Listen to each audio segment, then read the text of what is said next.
Bismillahirrahmanirrahim. Assalamualaikum warahmatullahi wabarakatuh.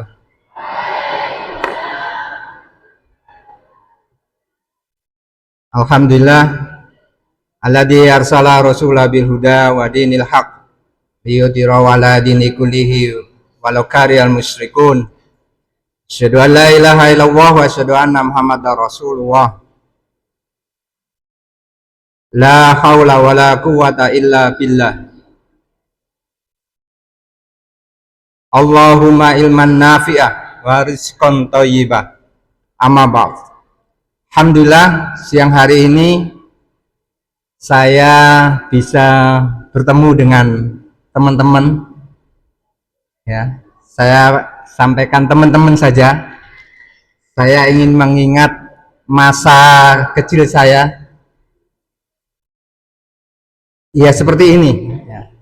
Saya harus memberikan sambutan karena waktu SMA saya ketua OSIS ya, jadi tapi SMP SD tidak pernah jadi ketua kelas.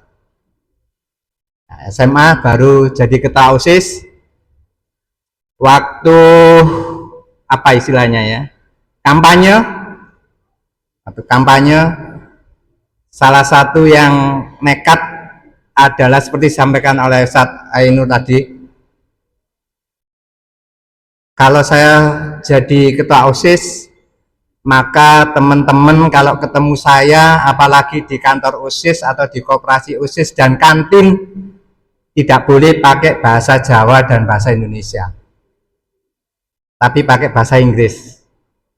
Ya, ketepatan saya TK, SD, SMP, SMA sampai perguruan tinggi negeri semua. Jadi tidak pernah di pondok. Pondoknya itu pondok kilat atau pondok Ramadan. Ya. Itu semangat. Jadi kalau ada pengumuman atau upacara bendera setiap hari Senin ada sambutan ketua OSIS, saya usahakan pakai bahasa Inggris. Padahal SMA itu tidak mewajibkan. Nah, guru saya, guru bahasa Inggris ketepatan adalah biarawati ya. Seorang ibu yang seorang guru sekaligus biarawati karena dia tidak mau nikah. Nah, jadi kalian hari ini ada di pesantren sesungguhnya adalah satu komunitas yang cukup bagus gitu. Harus ada tekad ya, harus ada tekad. Kalau ketemu sesama teman akrab tidak boleh pakai bahasa Jawa, apalagi bahasa Indonesia. Sampaikan begitu ya. Karena kita harus punya tambahan nilai gitu ya, tambahan nilai. Kemudian di zaman itu ya, tahun 83 saya SMA, di sekolah itu tidak ada masjid, belum ada namanya gerakan masjid di sekolah ya. Qadarullah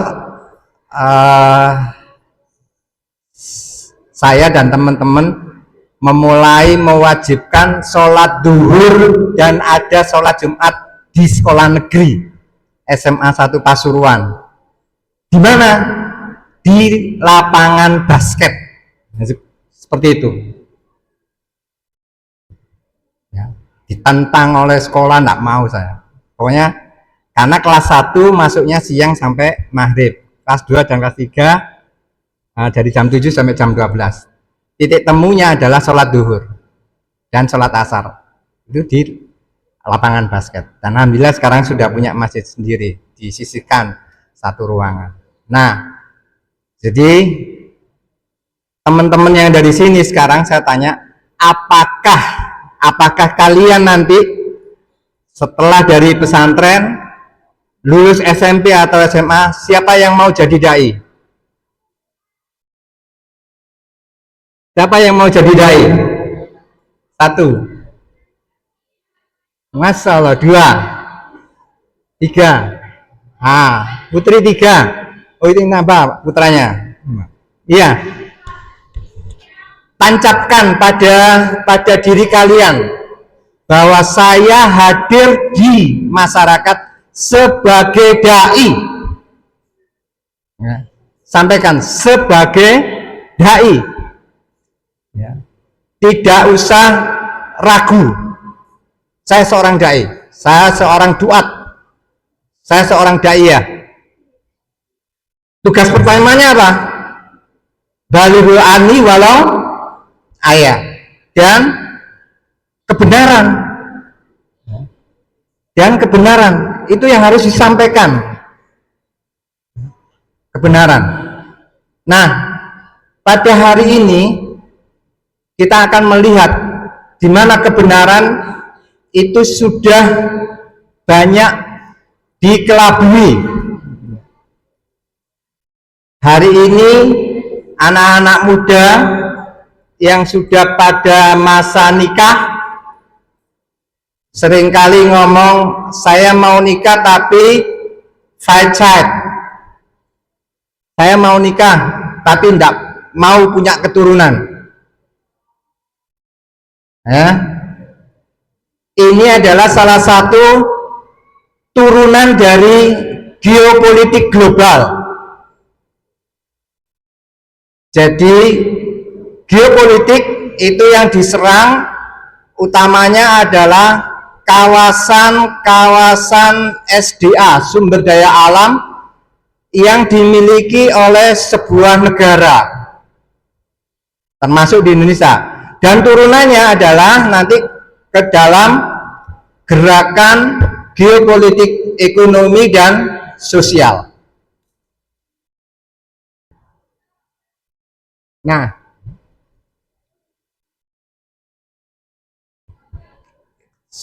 karena sekarang ramainya ada di Timur Tengah, maka geopolitiknya adalah geopolitik Timur Tengah.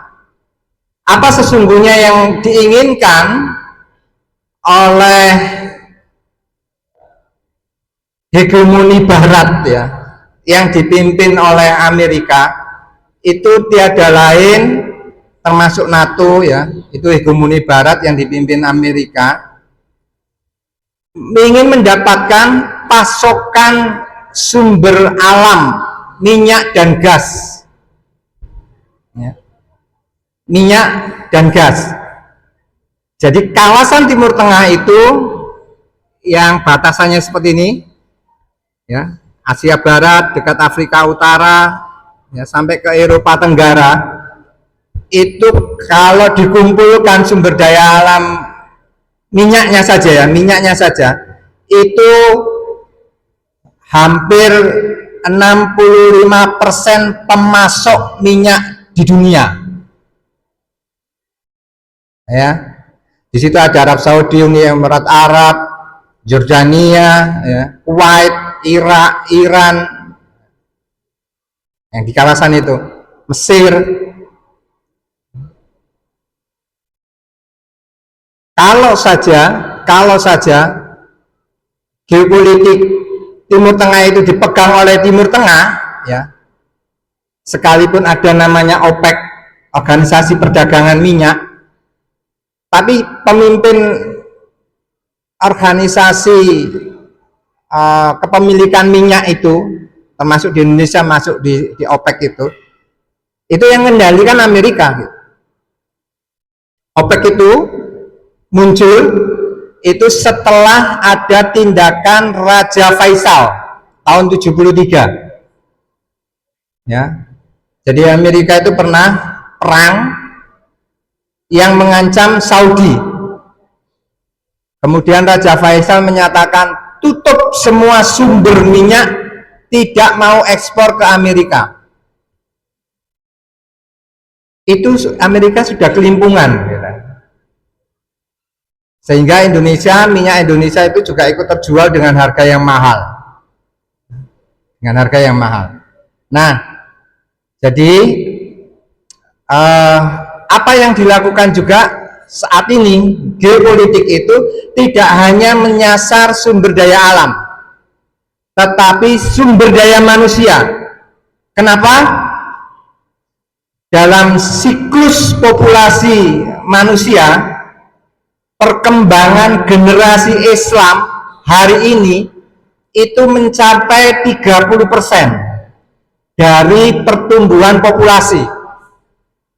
Sementara di dunia barat, Amerika, kemudian Asia Timur kayak Jepang, Korea, ya, itu rata-rata paling tinggi pertumbuhan populasi manusianya cuma 1%. Cuma 1%. Makanya orang Jepang itu sekarang ini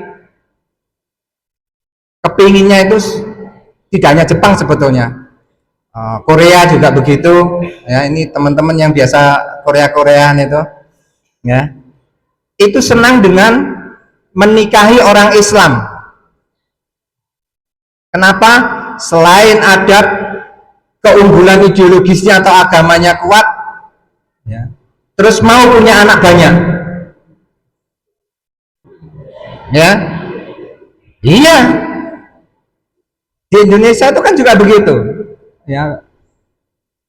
Di BKKBN itu kan tulisannya juga begitu ya, lebih baik lebih dari 2 anak kan gitu. Nah, jadi itulah yang dilakukan supaya apa? Supaya dia bisa menegakkan fondasi negara ini. Di Inggris itu sekarang capaian orang Islam, kenaikan drastis generasi Islam di Inggris itu sampai 35%. Dan itu semuanya adalah orang-orang yang pendatang. Jadi pendatang ya. Kemudian nama Islam Muhammad itu bisa mencapai 55%. Muhammad, nama Ahmad gitu. Kenapa? Karena yang datang ke Inggris orang Indonesia, orang Mesir, orang Afrika, orang Maroko, itu semua bisa dikategorikan minimal punya anak lebih dari 3. Itulah kemudian ada lompatan. Sementara warga asli orang Inggris itu bisa 0, sekian persen. Nah, jadi geopolitik itu tidak boleh dipandang hanya sekedar permainan politik pertahanan keamanan, tetapi turunannya adalah ekonomi dan sosial. Nah, coba ini kita lihat ya. Gas alam seperti LPG dan turunannya itu Rusia paling besar, dan dia pemasok utama Eropa, baik Eropa Barat maupun Eropa Timur. Nah, sementara Rusia bergandengan tangan dengan Iran lewat Selat Hormuz. Itu kalau ditutup ya, kemudian gas alam dari Rusia juga tidak dialirkan, itu Eropa 3 hari saja ya, tidak mendapatkan pasokan gas dan minyak. Mereka sudah tidak bisa hidup lagi. Namanya HP ini sudah tidak bisa hidup lagi, listrik sudah tidak bisa hidup lagi. Nanti akan saya uraikan itu. Nah, coba itu. Jadi di Timur Tengah itu menguasai 30% cadangan minyak. Hanya di Timur Tengah saja, yang sekitar 7 atau 8 negara ya. Sementara di Afrika seperti Libya ya, Somalia, yang semuanya itu mayoritas muslim itu menguasai pasokan minyak. Nah, kawasan ini memegang sekitar 3.612,9 kali 10 pangkat 8. 10 pangkat 8 itu berapa ya? 10 juta ya. Ya, pangkatnya saja 10 juta. Coba dihitung itu. Saya terus terang nggak bisa menghitungnya itu. Ya. Nah,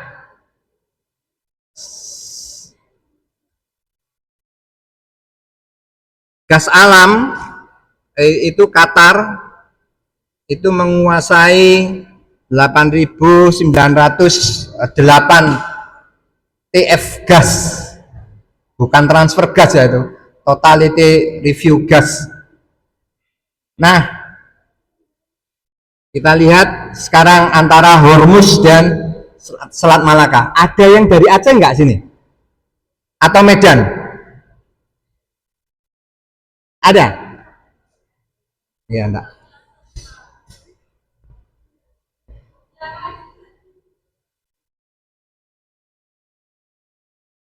Nah, ini gambar ya.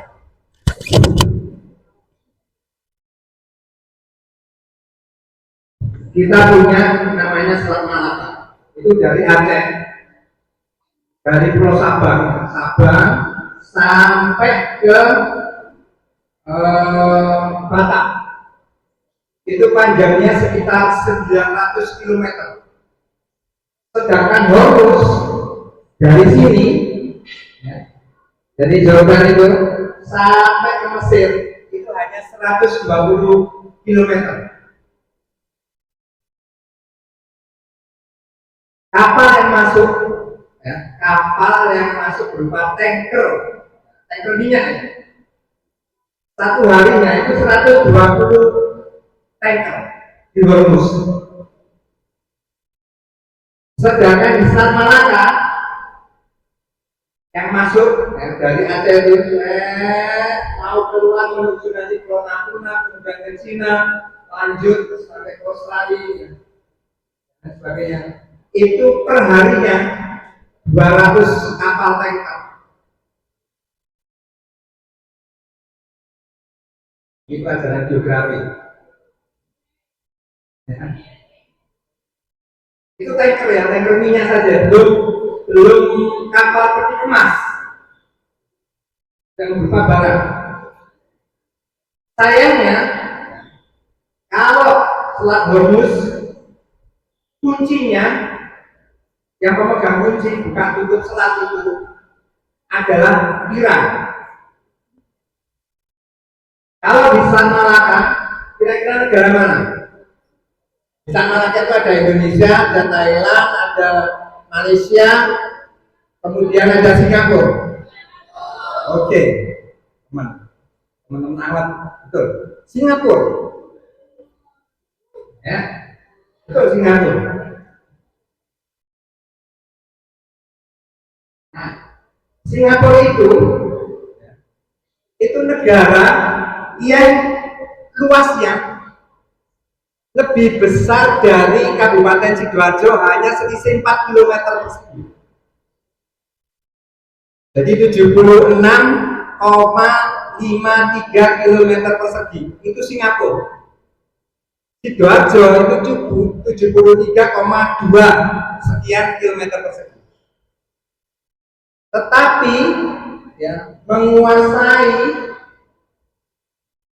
atau yang menjadi titik kunci tanker minyak ke Singapura bukan Indonesia. Padahal di Indonesia itu ada 2 pelabuhan besar, yaitu Pelabuhan Perlak Aceh di sana, sama Pelabuhan Belawan. Dan ternyata di Belawan itu kapal tanker yang hanya masuk di situ adalah karena kapal tanker itu mengimpor atau Indonesia mengimpor minyak yang dari luar negeri, dari Singapura, dari Saudi dan lain sebagainya. Itu lewatnya ke Belawan. Selebihnya kapal tanker minyak selebihnya itu dibagi 2, yaitu di Singapura dan di Malaysia.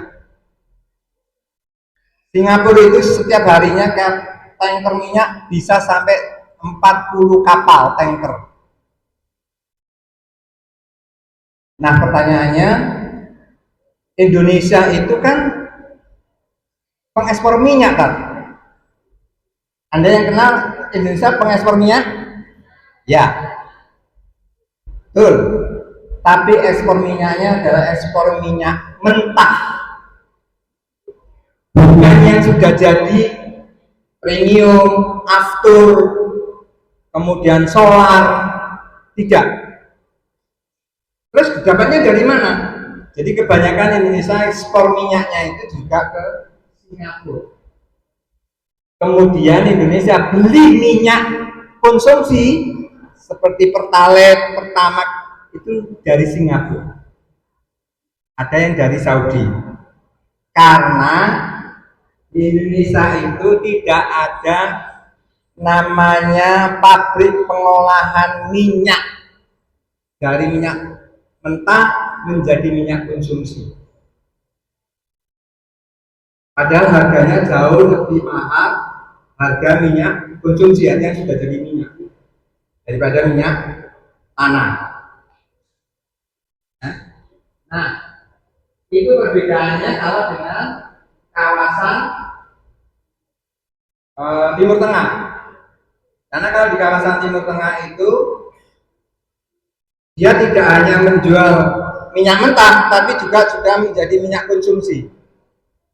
Sebagaimana ngototnya Indonesia harus ada smelter apa?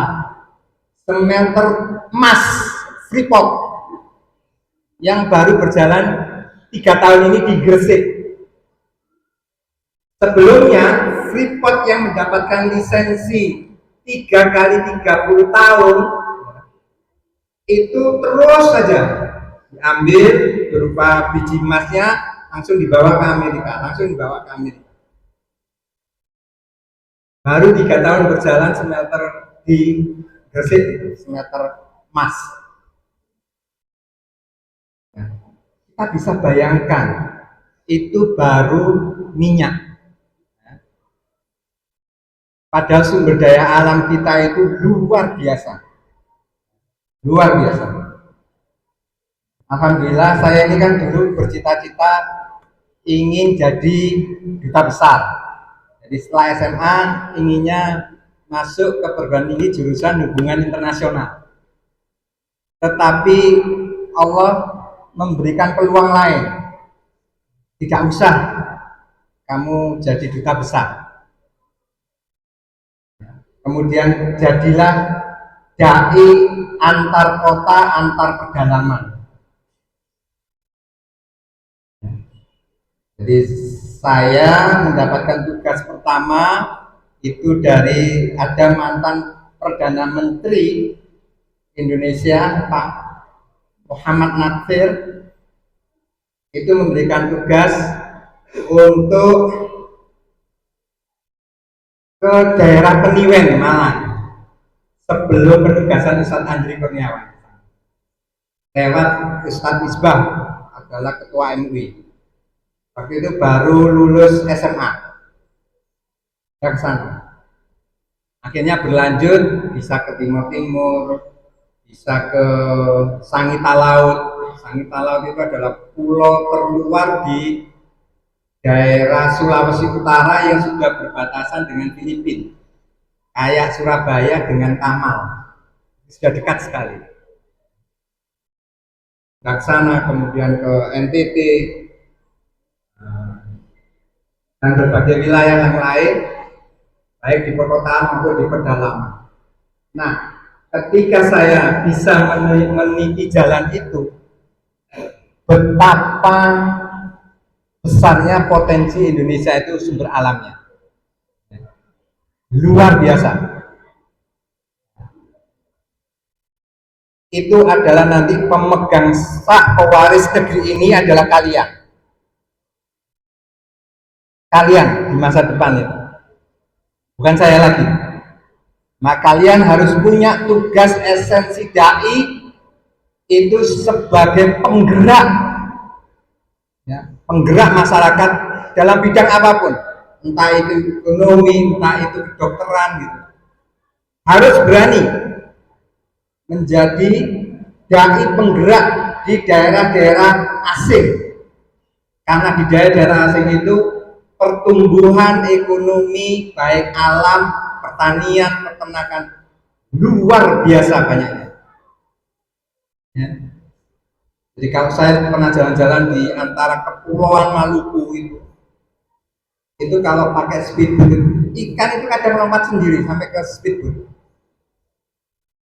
saking melubernya ikan ya. Waktu di Timur Timur itu tidak ada namanya ikan teri. Ikan terinya sana itu paling segini nih besarnya, atau sepaha. Sampai saya dulu mengatakan ada orang Lamongan yang jual ikan bakar itu, aku mau dibakarkan ikan paus bakar gitu, langsung ditempelin gitu. Karena di sana kan daerah, katanya sih bilangnya mayoritas orang Katolik. Tidak juga. Dari 12 kabupaten Timur Timur itu, saya 10 kabupaten sudah saya singgahi ke suku-suku pedalaman. Untuk apa? Untuk mensiarkan Islam dan mengajak mereka untuk berbuat produktif. Bisa bayangkan di pedalaman-pedalaman itu mandi hanya mengandalkan air hujan. Nggak mau, ada sungai pun nggak mau. Di Timur Timur itu daerah Same, sebuah pegunungan di Kabupaten Manokwari. Begitu ada dai ke sana, mereka diajari untuk mandi, dan itu bisa. Mungkin yang teman-teman dengar Ustadz Garamatan itu di Papua.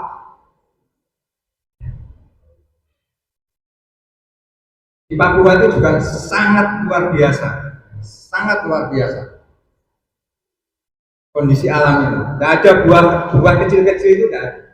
Buah pisang aja bisa sebesar tangan ini, pisang-pisang yang biasa kita makan. Nah, kenapa Indonesia menjadi salah satu pertarungan geopolitik juga selain Timur Tengah? Ya, karena ada potensi sumber alam dan ada potensi SDM. SDM kita, masyarakat kita adalah Muslim. Maka hari ini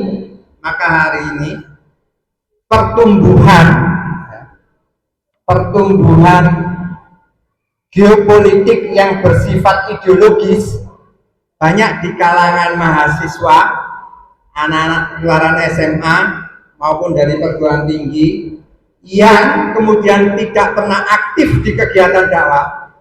Mereka kebanyakan mengalami agnostik. Ada yang tahu istilah agnostik?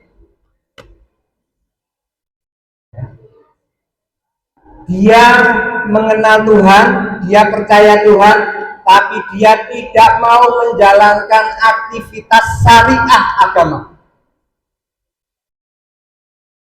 Jilbaban, pakai peci, tapi tidak mau sholat.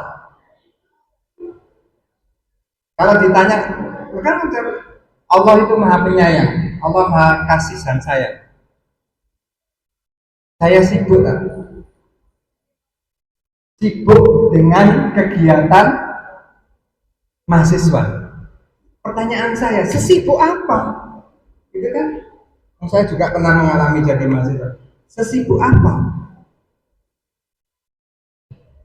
Lantas kemudian kali waktu memang harus ada kunjungan ke masjid-masjid kampus. Dari sekian ribu mahasiswa, itu kalau sudah ada sholat zuhur, sholat asar, nyaris sepi, nggak sampai separuhnya ini. Kalau tahu luasnya masjid di UNER itu sekian juga, itu nggak sampai separuh. UNER kampus C. Di UIN juga begitu. Yang UIN depannya Polda itu juga sempit. Mereka masih banyak yang di luar.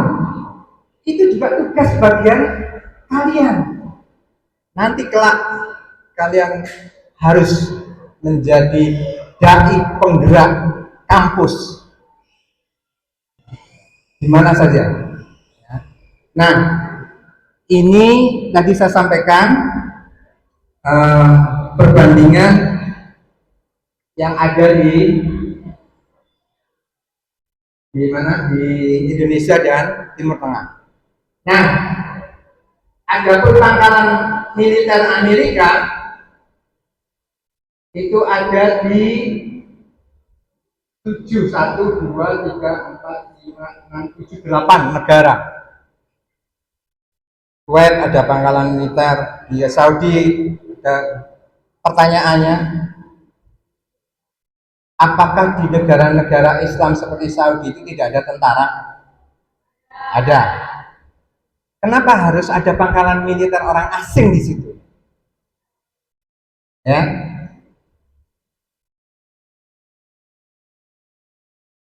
sama ketika ke Papua ya, ke daerah Freeport itu. Kalau ada aliran sungai buangan dari Freeport, ya, itu kalau kita mau menggali tanahnya, itu ketahuan satpamnya, security-nya, itu disuruh pulang. Karena tanah itu dikeruk begini, tak goyang sedikit, sudah punya, sudah keluar biji emasnya. Itu tanah kita, tanah nenek moyang kita yang berteteskan darah syuhada. Itu nggak bisa menyentuh itu.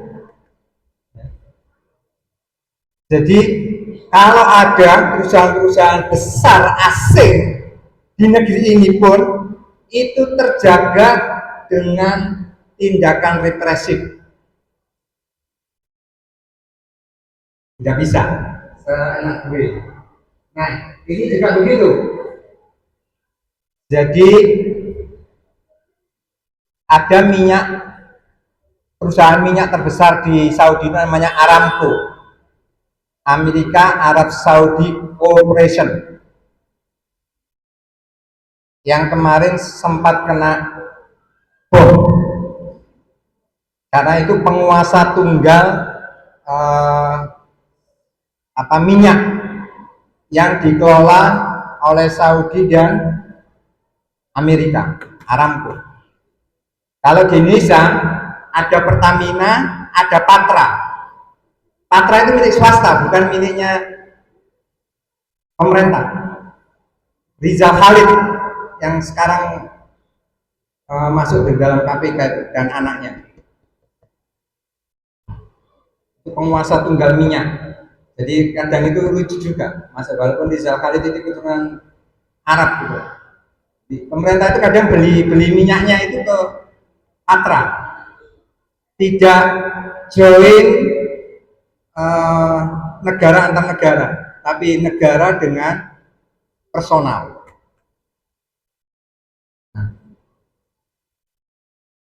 Nah, ada jebakan terakhir di Selat Hormuz. Yang ini seperti mengingatkan kita kepada pernyataan, tadi pernyataan Nabi atau bukan Nabi ya. Kalau di Selat Hormuz itu ada namanya jaringan telekomunikasi dunia, terutama Eropa dan Afrika. Ini jaringannya di bawah laut. Kalau ini diputus, semua radar, angkatan udara, angkatan laut, telekomunikasi, HP, televisi, dan lain sebagainya, itu tidak berjalan, kembali kepada dunia purba. Maka kata Nabi, nanti akhir zaman kelak akan hadir pasukan dengan pasukan berkuda, memanah, ini, dan pasukan bela diri. Karena tidak bisa laptop tidak jalan, telekomunikasi tidak jalan.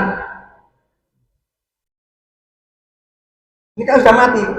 Transaksi transfer antar bank juga tidak bisa. Karena serat optik, pusat serat optik dunia itu ada di sini, di Selat Hormuz.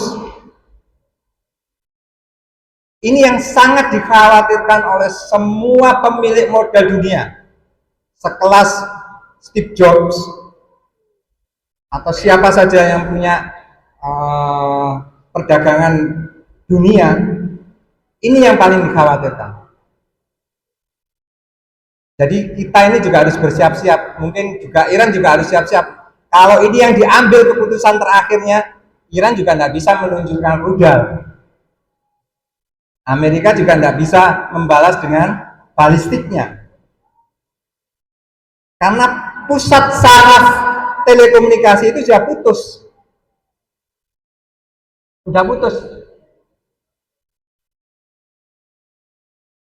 Nah, kita bisa bayangkan, bahkan Selat Hormuz itu sekarang ini sampai hari ini ditutup. Itu ada 20.000 ABK kapal itu kelaparan.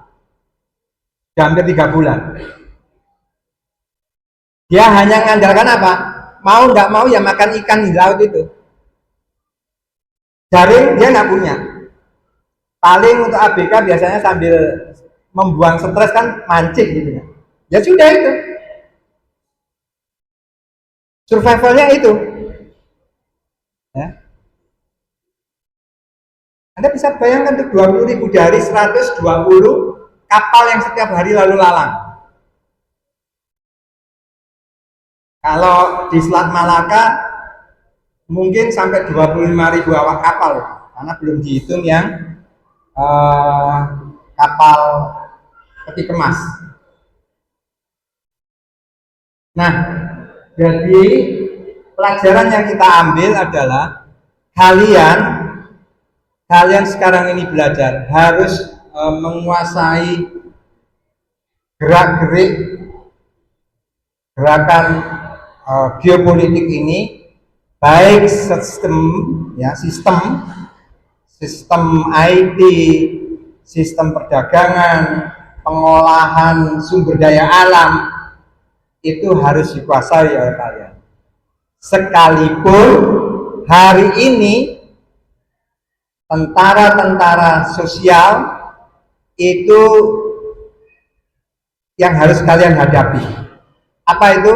1, food fast, makanan cepat saji.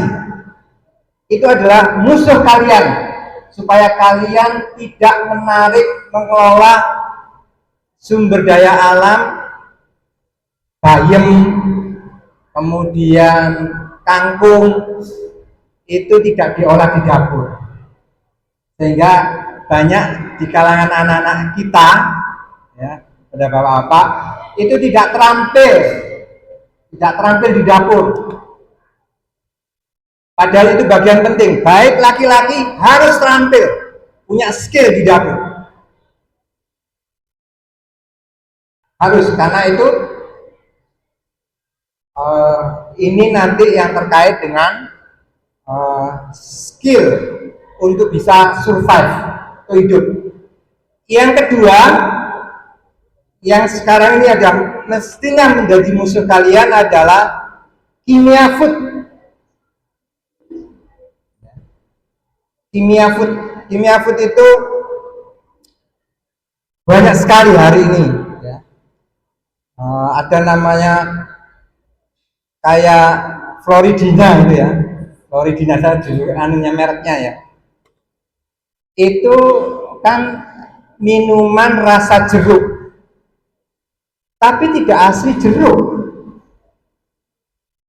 Ya. Kalau sudah ada istilah minuman atau makanan rasa, maka itu bukan buah asli, dan itu kimiawi. Ya, saya punya pengalaman karena anak saya dari pondok juga masuk ke jurusan teknologi pangan, bidang pangan kimia. Kalau dia punya apa namanya apa namanya ya, kalau dia punya kegiatan ya, kegiatan pembuatan makanan atau minuman kimiawi, ini dicoba bi ya. Nah, jadi kelinci percobaannya itu ayahnya. Saya tanya, efeknya apa? Oh, saya pernah dikasih minuman apa? Kalau nanti 1 jam tidak murus, berarti ini bisa dikonsumsi oleh manusia. Lala abi mulus-mulus terus apa lagi? Tapi itu harus dilakukan. Makanan juga begitu.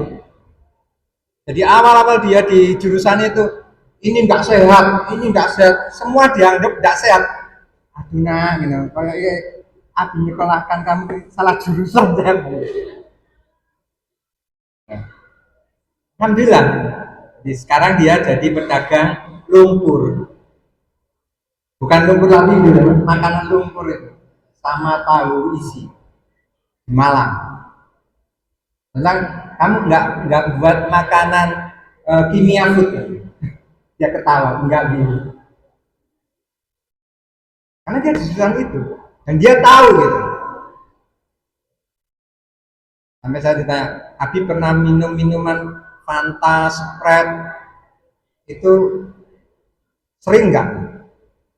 Saya bilang zaman masih SMA pun sangat-sangat jarang, sangat-sangat jarang. Kenapa? Karena nggak mampu beli. Karena ibu saya pedagang kelontong, jadi nggak mampu beli. Kalau disuguhi baru. Oh ya, selamat selamat kalau gitu. Selamat. Kalau mulai sejak sejak kecil sampai sekarang Nabi suka, bisa dipastikan kalau nggak kena ginjal, kena diabetes. Jadi teman-teman yang suka minuman-minuman seperti itu ya, zat kimia, maka perkiraan di lingkungan statistik kesehatan itu sekitar umur 20 itu sudah mulai kena gejala ginjal. Bahkan sekarang ini anak sudah masih umur SD itu sudah kena diabetes. Kenapa? Karena kedua orang tuanya ada perubahan genetik diabetes kena. Nah, jadi teman-teman harus seperti itu, harus menguasai satu bidang ilmu, kemudian itu bisa didakwakan supaya ini menjadi pencegahan. Sama dengan merokok gitu. Bapak mungkin atau mas-mas yang merokok, sudahlah gitu. Di, dibuang jauh-jauh. Entah itu rokok betulan atau yang vape. Ya. Sekarang vape itu sudah terindikasi 10% ada sabunya, sabu cair. Nah, jadi tinggal melihat apanya komposisinya itu sudah ada seperti itu. Jadi kalau mas-mas sama mbak-mbak ini punya ayah yang masih merokok, diupayakan didakwai, tidak usah merokok. Ya. Karena sudah jelas merokok itu merusak kesehatan dan mendekati kematian. Oke, nah sekarang ada perebutan pengaruh ya, antara Islam dan dunia Barat. Kita menganalisis sekarang. Ada beberapa peradaban yang muncul ya. Satu peradaban Amerika, ya, itu Babonnya Barat. Kemudian peradaban di Australia, kemudian Afrika, Asia dan Eropa. Tapi saya menulis di sini adalah bagaimana pengaruh peradaban Islam itu merasuki dunia lain. Jadi Islam itu kalau melakukan invasi, melakukan pengaruh, pasti mengalami sebuah peradaban besar, digdaya. Kenapa? Contoh yang paling kecil, ketika Islam datang ke daerah pedalaman yang di sana dia tidak kenal mandi, maka dia akan mandi. Yang tidak kenal baju, dia akan kena aurat baju. Ya. Coba sekarang dibalik pengaruh itu, kalau pengaruhnya Barat, ya. Semakin tinggi peradaban Barat, maka semakin tinggi dia meninggalkan aurat. Jadi orang yang tidak pakai baju itu dipandang selebritis. Kalau kita memandang orang Islam di Indonesia, orang yang tidak pakai baju apalagi jalan-jalan di pinggir jalan, kalian akan menyebut apa? Orang gila. Tapi kenapa kalau difasilitasi panggung dengan putri Indonesia, putri dunia, itu menjadi artis? Iya kan? Iya. Ini pola pikir yang terbalik. Ya. Coba lagi. Di Barat, jangankan di Barat, di hotel-hotel berbintang 5 di Indonesia ini, yang dekat di San Sidoarjo dan sebagainya. Siapa yang pernah ke hotel bintang 5? Tidur semalam atau seharian di sana?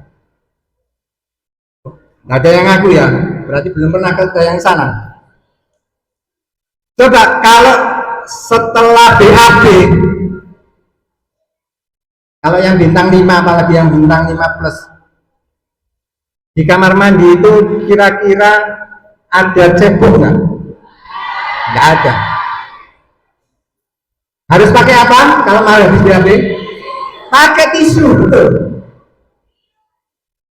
Pengaruhnya di mana itu? Di Solo. Yakin kalian bisa? Nggak bisa. Tidak bisa. Saya ini wartawan ya. Saya wartawan hampir 30 tahun. Itu kalau sudah ada pertemuan, seminar internasional dan sebagainya, itu kalau sudah di hotel bintang 5, sedih ya. Walaupun namanya difasilitasi wartawan tidur di situ. Saya akan memilih lebih baik kalau mandi, saya cari di masjid. Karena masih ada namanya semprotan air. Walaupun tidak ada namanya jeding kubangan.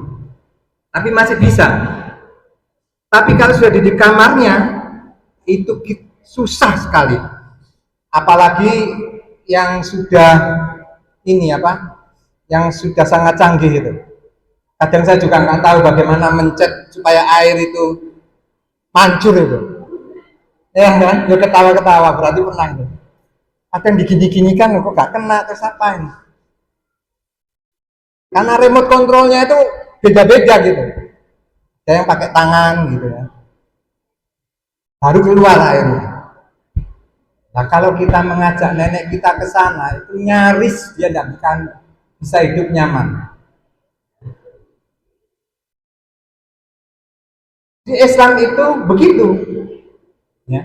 Islam itu mengenalkan wangi-wangian di zaman peradabannya itu. Ya.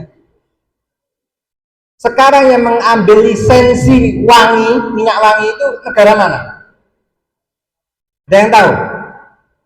Lisensi minyak wangi terkenal dunia dari Muslim, negara mana?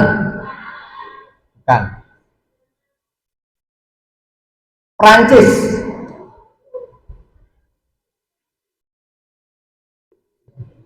Padahal di zaman Khalifah Abbasiyah, mereka yang berbondong-bondong belajar ke negeri Abbasiyah, ke Khalifah Abbasiyah itu, orang-orang Eropa itu kaget. sudah bersih, ganteng, putih, wangi, dan tidak ada namanya BAB di sepanjang jalan. Di dalam dunia Eropa saat itu orang kalau mau BAB persis hewan, di mana dia bahasa dari kebelet ya sudah di situ. Ya di situ. Jadi kalian harus bangga dengan Islam dan harus bangga menjadi dai Islam. Karena itu tugas kita yang harus dipegang erat. Ya. Islam itu punggawanya peradaban.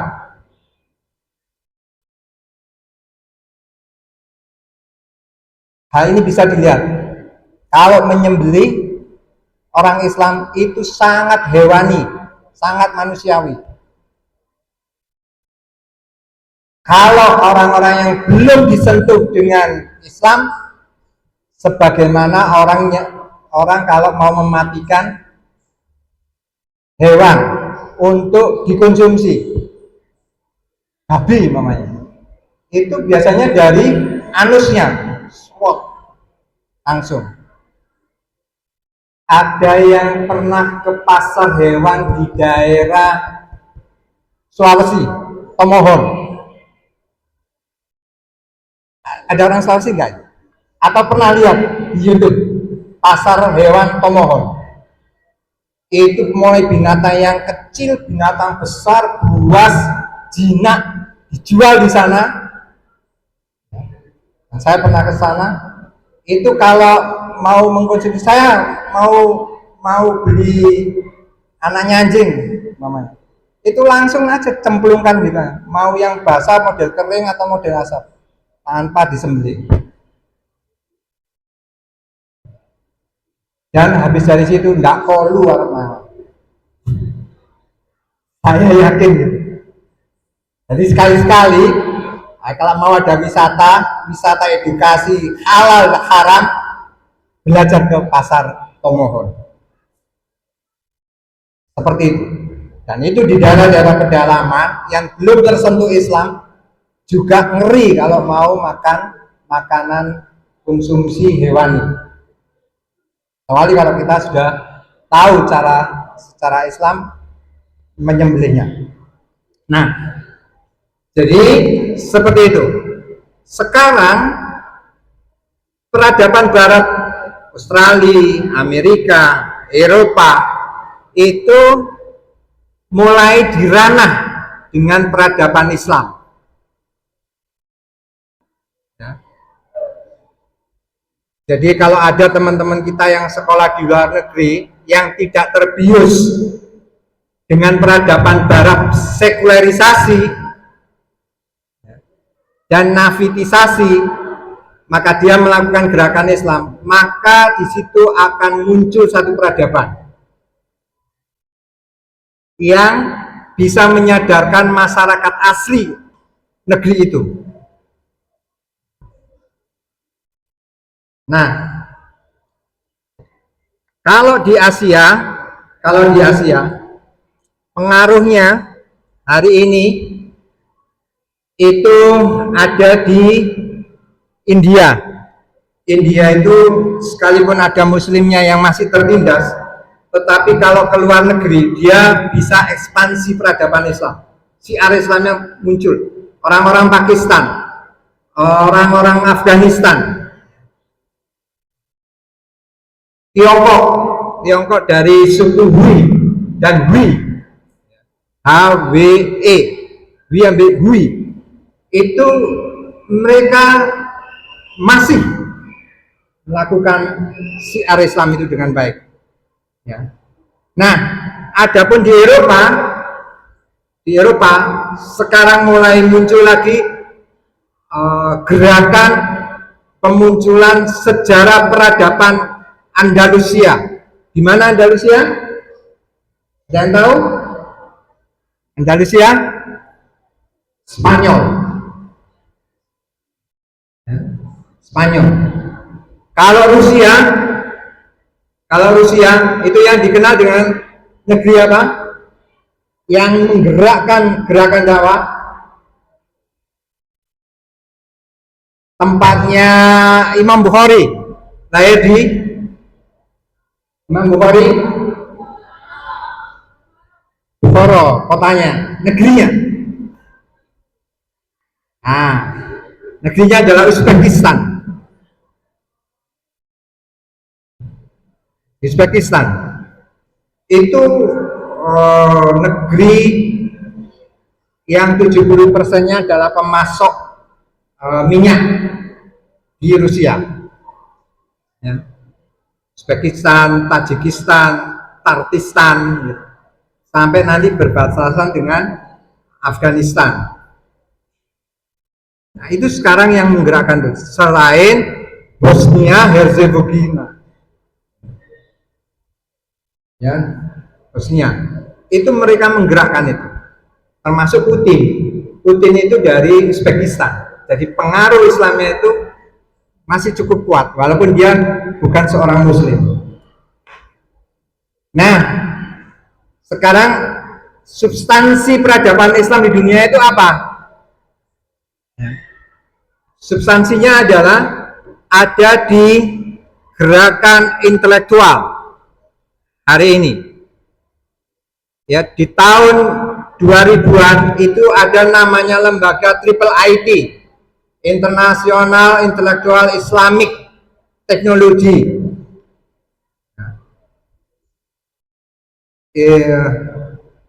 Itu adalah gerakan Islamisasi. Gerakan ini sekalipun kemudian tidak pernah ditopang oleh sebuah lembaga intelektual dunia yang manakala ada hasil intelektual dia akan mendapatkan namanya piagam, bukan piagam perdamaian ya, apa namanya? Kalau orang-orang intelektual itu lupa saya. Katakan umpamanya siapa yang Nobel ya betul. Nobel. Siapa yang tahu kalau yang membuat 5G di HP kita itu, jaringan 5G itu tidak mendapatkan Nobel, karena itu yang buat adalah seorang Muslim kelahiran Pare.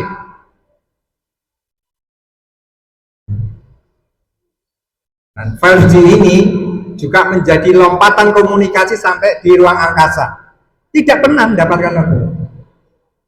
Habibie dengan Master Crack julukannya itu, supaya tidak ada lagi retakan di badan pesawat antariksa maupun penerbangan, itu tidak akan mendapatkan Nobel. Karena Nobel itu dikuasai oleh orang Yahudi, orang Barat, yang memang menutup akses keberhasilan seorang Muslim yang menguasai dunia. Dan tidak ada pengakuan itu. Ya. Hari ini angka 0, Al-Khawarizmi itu tidak ada pengakuan. Kita punya jam ini ya, 11.07. Angka itu disebut angka apa, teman-teman? Angka 11.07. Angka real? Bukan. Angka apa? Kalau X ya, X 1 Romawi ya. Nah, kalau ini angka apa? Angka apa? Waduh ini, wah ini harus ada materi peradaban intelektual sekalipun sebulan sekali. Ini adalah angka Arab. Iya, angka Arab yang dikenalkan oleh Al-Jabar, Al-Khawarizmi, Ibnu Haytham. Ini angka Arab, bukan huruf Arab ya. Angka Arab itu angka intelektual dunia yang dikenalkan oleh kaum muslimin untuk pengembangan teknologi.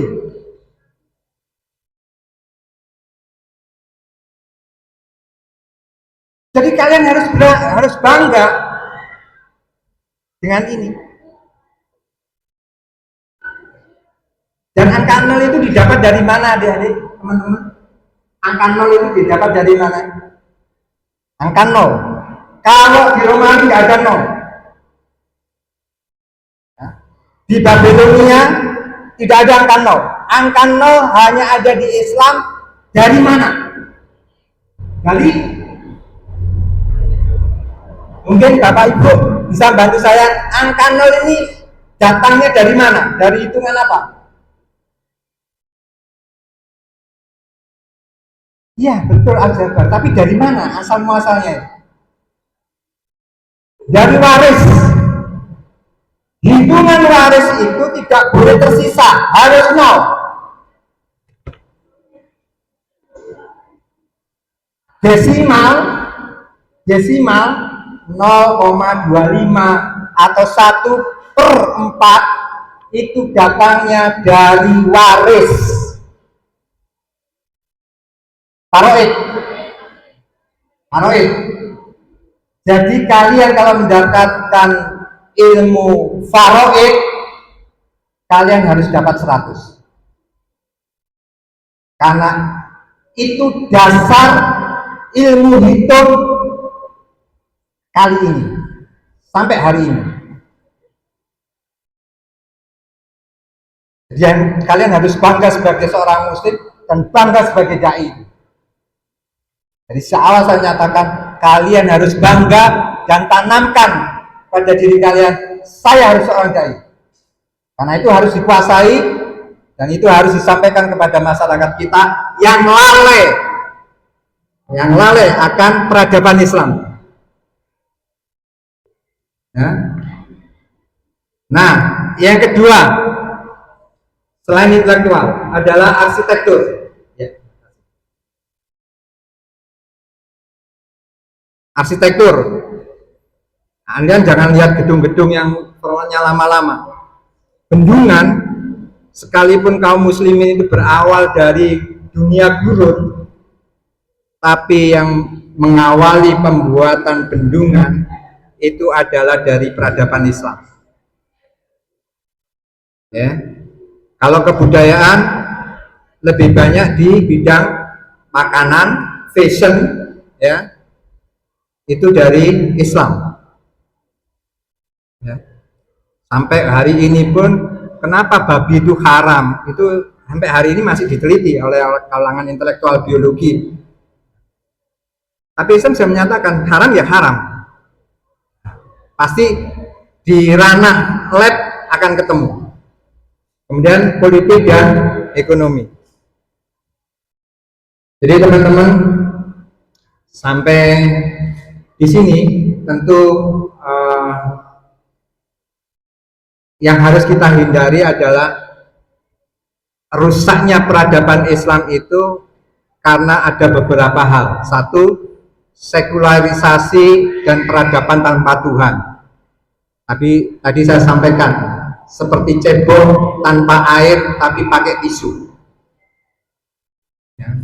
Itu yang meniadakan antara Tuhan dengan kebersihan diri seseorang. Yang kedua, dominasi liberalisme, kebebasan. Yang kita khawatirkan adalah turunannya adalah kebebasan sosial budaya. Yang tadi saya berikan contoh, kalau ada orang yang sama-sama tidak bajuan, yang satu difasilitasi panggung, yang satu jalanan, maka akan ada dua jawaban. Tapi kalau dua-duanya ditampilkan di podium, maka jawabannya sama-sama artis. Ya? Iya. Yang ketiga yaitu infiltrasi atau rusaknya pemikiran. Jadi hari ini kita sering mendengar bagaimana orang tua kita dicekik dengan pajak,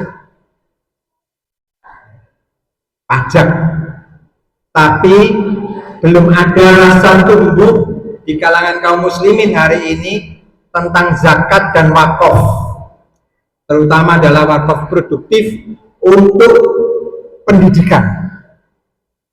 Ini belum.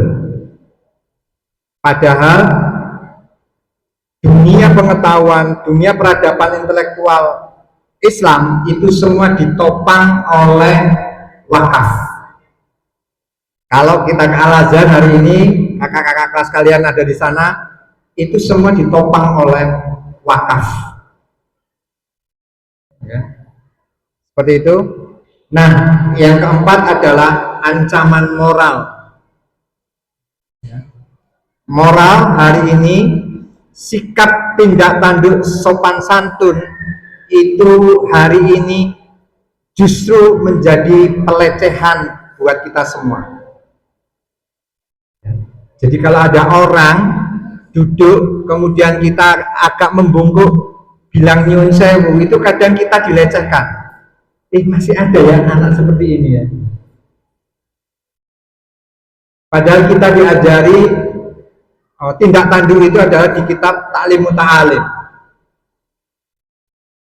Dan itu harus menjadi bagian sikap kalian terhadap orang tua maupun masyarakat, bahwa tunjukkan kalian anak pesantren yang menghargai orang tua dengan keilmuannya, demikian juga dengan masyarakat. Saya kira ini dulu yang bisa saya sampaikan. Mudah-mudahan kalian tidak puas ya, sehingga nanti para asatid di sini masih bisa menjelaskan tentang kemajuan peradaban Islam. Ada satu buku literasi yang cukup bisa dipakai acuan, Ustaz. Jadi bukunya setebal ini, yaitu Sejarah Peradaban Islam oleh Al-Sirjani. Jadi penulisnya Al-Sirjani adalah dokter ya, orang Mesir, dan itu bisa menggambarkan bagaimana gerakan dakwah, pendidikan dan militansi Islam dalam menggerakkan sebuah bangsa menjadi negara yang kokoh atas agamanya dan pendidikannya. Itu yang bisa saya sampaikan. Ada pertanyaan? Kalau begitu kita tutup dengan bacaan kafaratul majlis.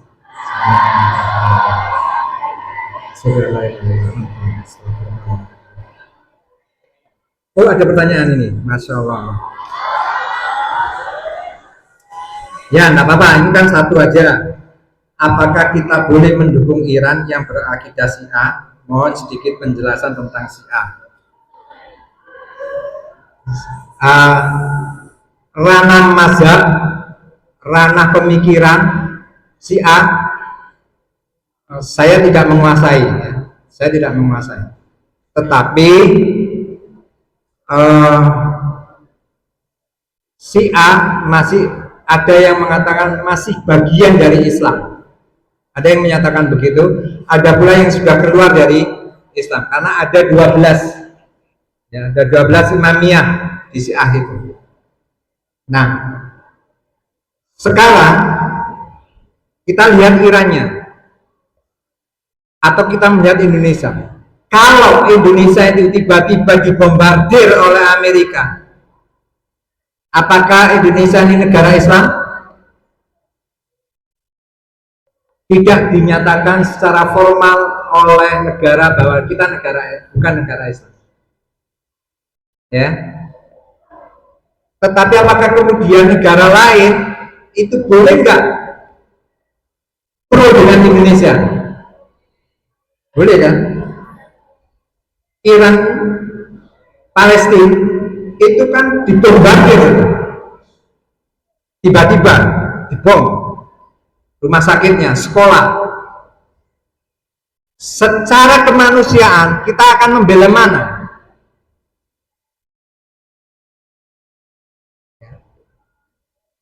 Tentu kelemahan atau muzlat afin itu adalah menjadi bagian terpenting di dalam pembelaan kemanusiaan. Nah, pembelaan kemanusiaan ini kemudian akan menjadi spektrum politik, ada spektrum ideologi termasuk tadi Syiah itu Islam apa tidak, ya. Kemudian spektrum ekonomi dan lain sebagainya. Itu saja yang saya bisa jawab. Jadi sangat sedikit yang saya kuasai soal mazhab atau pemikiran tentang Syiah. Cukup? Tidak ada yang lagi pertanyaan? Ya, terima kasih. Terima kasih. Assalamualaikum warahmatullahi wabarakatuh.